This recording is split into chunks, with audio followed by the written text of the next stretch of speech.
Hi I am Rahul और welcome on my channel UPSC@NCERT।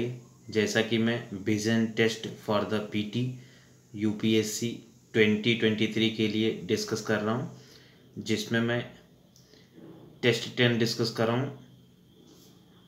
उसमें आज मैं 76 to 100 नंबर क्वेश्चन डिस्कस करूँगा। तो स्टार्ट करते हैं। 76 नंबर क्वेश्चन को देखते हैं।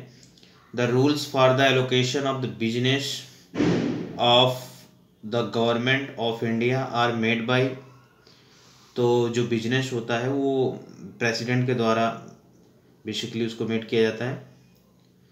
Okay, government of India allocation and business rule 1961 के तहत। ओके, जिसमें कॉन्स्टिट्यूशन आर्टिकल 77 में प्रेसिडेंट को ये पावर देता है। ठीक है, ये प्रेसिडेंट का डिस्क्रिशनरी पावर नहीं है, ये PM के एडवाइस पे वर्क करता है। ठीक है, तो एलोकेशन ऑफ बिजनेस वो प्रेसिडेंट करता है। तो C is the correct. Next move करते हैं 77।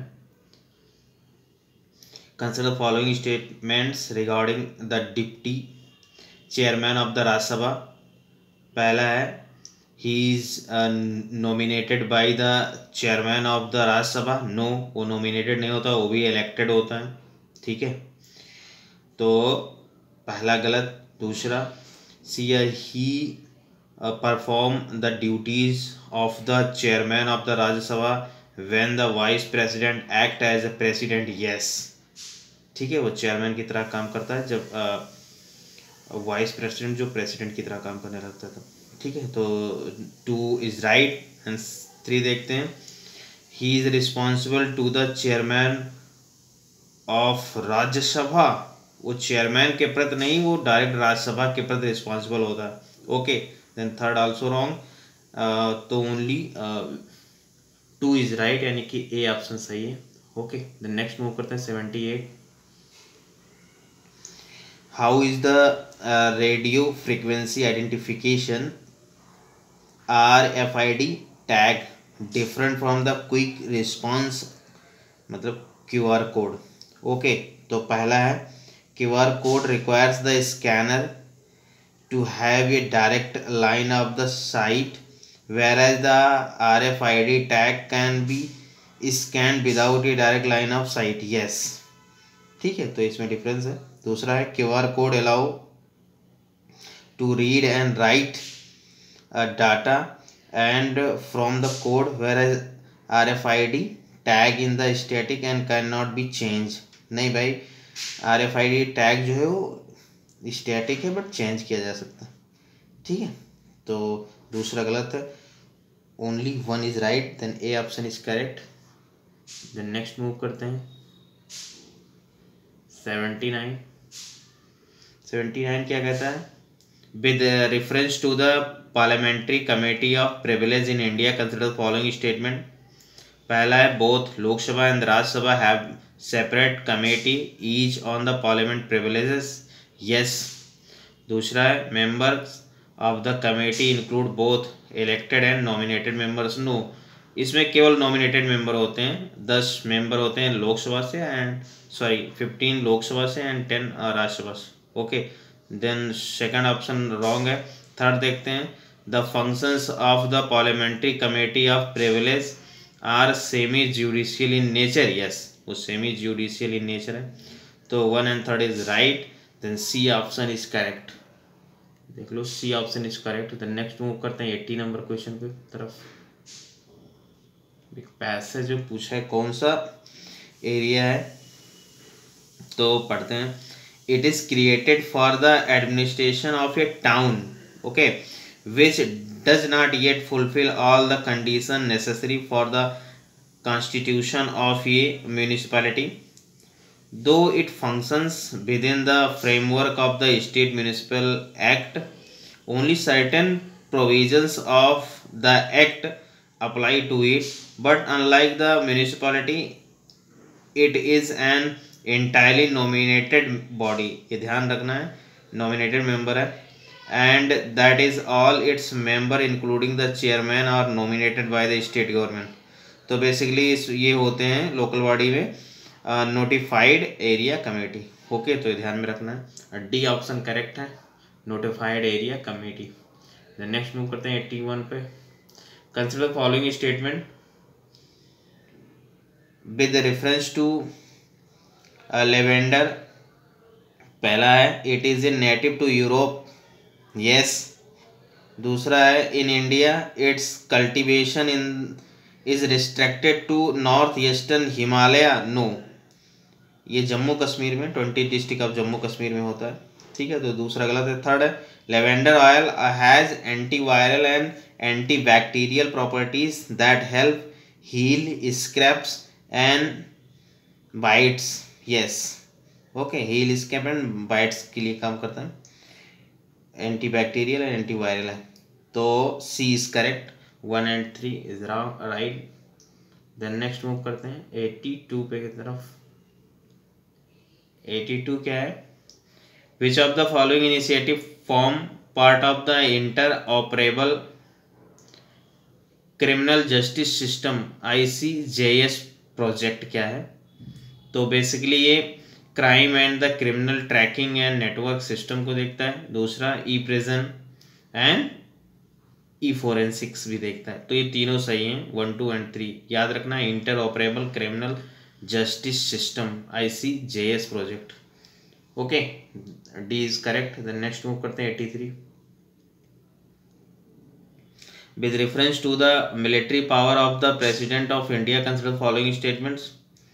पहला है the president of India has the power to declare war on, sorry, the president of India has, military power पूछ रहा है प्रेसिडेंट का, तो पहला है the president of India has to power to declare war और पीस, यस। दूसरा the president power as the commander in chief of defence force is independent of legislative control, no. Independent नहीं होता, parliamentary control होता है उस पर, ठीक है, प्रेसिडेंट पे। तो second is wrong, only 1 is right. Then ये option is correct. Then next move करते हैं 84 की तरफ। 84 क्या कहता है?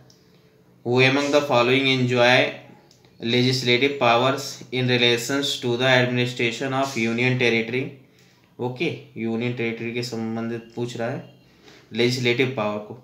तो president, yes. Parliament, yes. Legislative assembly in the union territory, yes. Delhi and Puducherry जिसमें prime minister, no, prime minister have no power.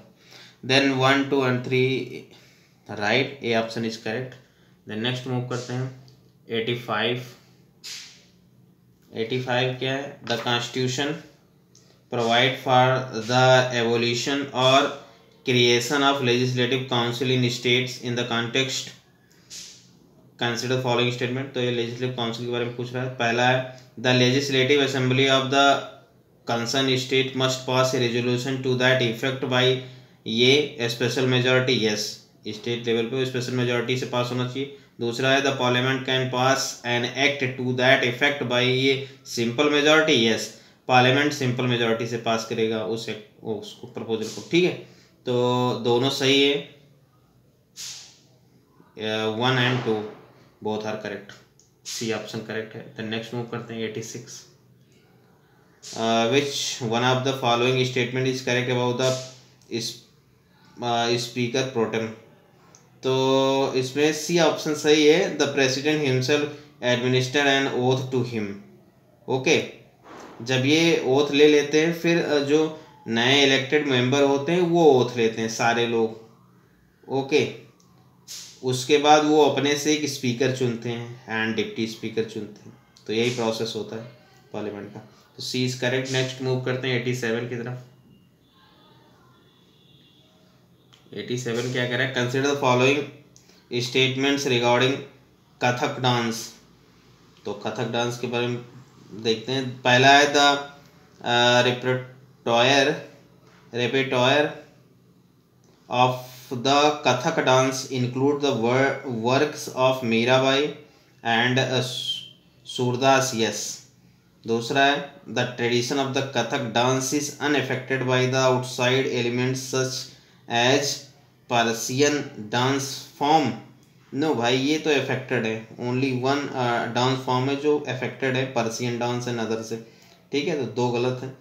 Third देखते हैं, Wajid Ali Shah the last king of the Awadh was a great pattern of the Kathak dance, yes. तो 1 and 3 is right. Okay, जो ये Kathak dance है ये basically north India का native है। Okay, तो 1 and 3 is correct, C option. The next move करते हैं 88 की तरफ। With reference to the national population register consider following statement. पहला है, it is a register of all usual resident of the country regardless of the whether they are citizens और non citizen of India, yes. दूसरा है, it is prepared under provisions of the census act 1948, no. ये citizenship act 1954 and rules 2000 and citizen rules 2003 के तहत होता है। Okay, तो ये सही है, दूसरा गलत है, ओनली 1। तो नेक्स्ट मूव करते हैं 89। Recently 12th ministerial conference of world trade organisation was held in Geneva. In this context consider following statements. तो पहला है, the ministerial conference is the world's top decision making body, okay, and usually meet every 6 month, no भाई, every 2 year पे meeting होता है इसका, तो पहला गलत है। दूसरा है, ये डिसीजन टू एडमिट ये new members to WTO is taken by ये 2/3 majority in the ministerial conference, yes, ये सही। तो only 2 is right, B option correct है। नेक्स्ट मूव करते हैं 90 की तरफ। 90 क्या कहता है, which of the following is correct regarding financial emergency under article 360 of the Indian constitution. Okay, तो बेसिकली यह है, resolution approval the proclamation of the financial emergency require only a simple majority, yes. बाकी सारे गलत हैं, क्योंकि मैं देख लेता हूँ तब भी। ये ऑप्शन है, proclamation declaration financial emergency can be approved only by the Lok Sabha, no, दोनों से, लोकसभा एंड राज्यसभा दोनों से अप्रूवल लेना होगा। दूसरा है, it can be extended for an the indefinite period with an the approval of the parliament for every 6 month, no. एक बार अप्रूवल ले लो, फिर आपको बढ़ाने की जरूरत नहीं, वो लागू रहेगा जब तक आप उसको प्रेसिडेंट रिवोक नहीं करेंगे। तो दूसरा भी गलत है। और तीसरा सी तो सही है। डी देखते हैं, It was declared for the first time during the financial crisis of 1991, नहीं भाई, ये भारत में कभी भी नहीं लागू हुआ। ओके, तो सी सही है। नेक्स्ट मूव करते हैं 91 की तरफ। With reference to the qualification for the appointment of governor as laid down in constitution, which of the following statement is correct. तो पहला है, he should have completed the age of 35 years, yes। दूसरा है, he should be qualified for elections as a member of the state legislative assembly, no। ऐसा कोई भी provision governor के लिए नहीं है, वो तो प्रेसिडेंट एंड वाइस प्रेसिडेंट के लिए, कि प्रेसिडेंट लोकसभा का मेंबर बनने का एलिजिबिलिटी रखता हो और वाइस प्रेसिडेंट जो है वो राज्यसभा का क्वालिफिकेशन रखता हो। ओके, तो दूसरा गलत है। तीसरा देते हैं, he must not be unsound mind और एन द अनडिस्चार्ज इंसॉल्वेंट, ऐसा कुछ भी उल्लेख नहीं है कॉन्स्टिट्यूशन में, ठीक है। तो थर्ड भी गलत है, ओनली 1 इज राइट, यानी कि ये ऑप्शन करेक्ट है। नेक्स्ट देखते हैं 92, ये सही है। 92 की तरफ बढ़ते हैं। 92 क्या कहता है, consider the following statements regarding the appointment of the governor of the state, फिर गवर्नर पे ही है। पहला है, the 42nd constitutional Amendment Act 1976 provided for the appointment of the same person as governor of the 2 or the more states। तो ये 42nd constitution amendment के तहत नहीं है, ये 7 कॉन्स्टिट्यूशन अमेंडमेंट 1956 के तहत है। ओके, तो पहला गलत। दूसरा है, the office of the governor is considered not employment under the central government, yes. Supreme court का जजमेंट है कि ये सेंट्रल गवर्नमेंट का एम्प्लॉयर नहीं है, ये स्टेट गवर्नमेंट का है, तो जो है दूसरा सही है। तो पूछा था कौन गलत है, तो पहला गलत है। ओके, देन ये is correct. A is correct. Next move करते हैं 93 की तरफ। 93 क्या है? The specific provision for the administration of the acquired territories is provided under which of the following parts of the Constitution of India? तो ये acquired territory किसी में भी नहीं मेंशन है, ना पार्ट 1, ना पार्ट 5, ना पार्ट 8, ये none of the above. Okay, D is the correct. The next move करते हैं 94 की तरफ। With reference to credit ratings consider the following statement. पहला है credit rating agency are regulated by the reserve bank of India. No, ये SEBI है, securities and exchange board of India के तहत, सेबी के तहत है, तो पहला गलत है। दूसरा, sovereign credit rating provided and the assessment on the countries economic and the political environment to benchmark itself with other nations. Yes, ये सही है। तीसरा है currently India's foreign credit rating is at AAA in the standard and poor global ratings. ये गलत है भाई, क्योंकि BBB मिला है भारत को पुअर में। ओके, तो B is correct, only 2, B is correct, only 2। Next move करते हैं 95 की तरफ चलते हैं। 95 क्या है?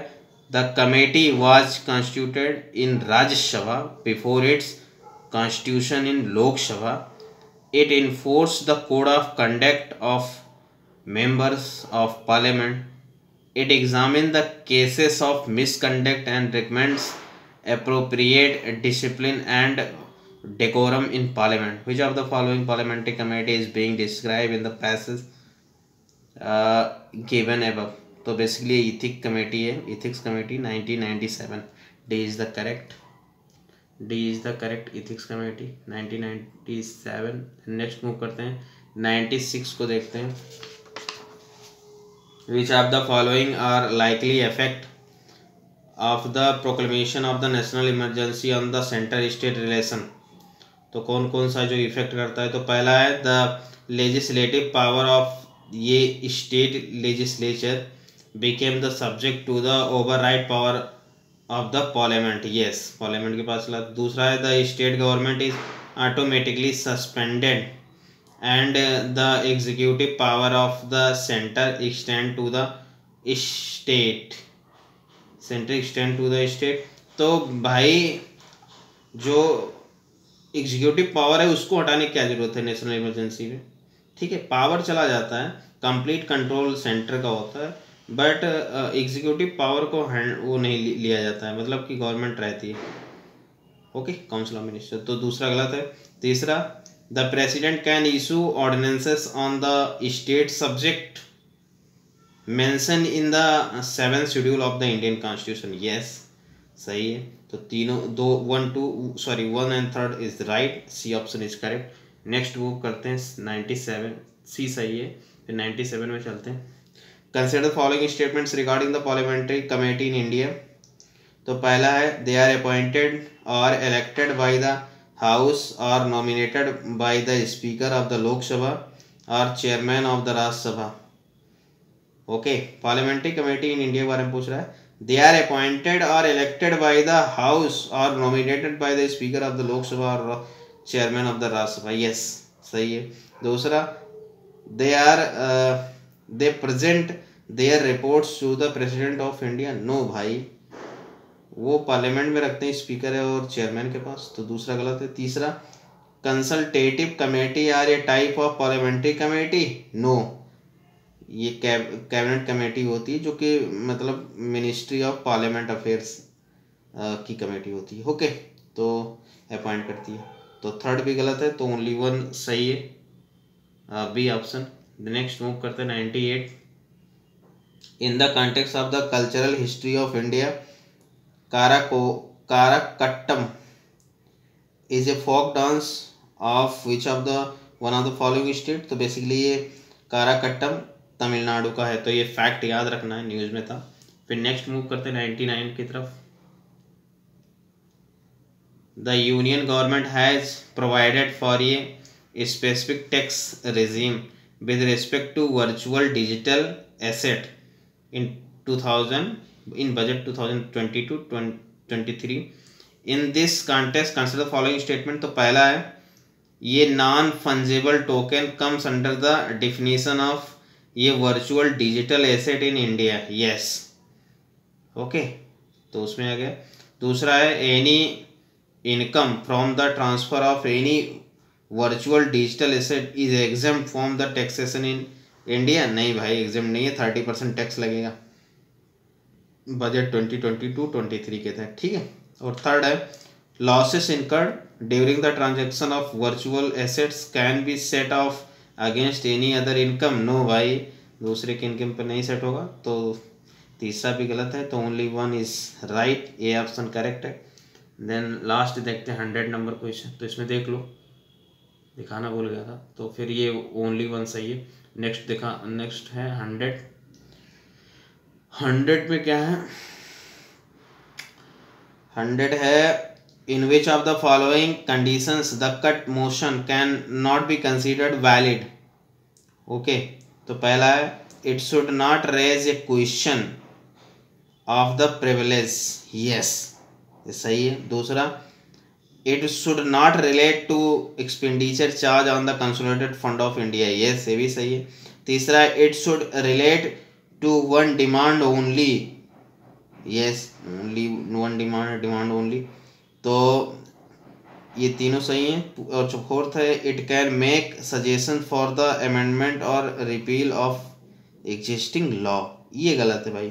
तो इसमें पूछा था कौन गलत है, तो यही डी गलत है, मतलब 4 गलत है, तो 4 option is wrong, 4 is wrong.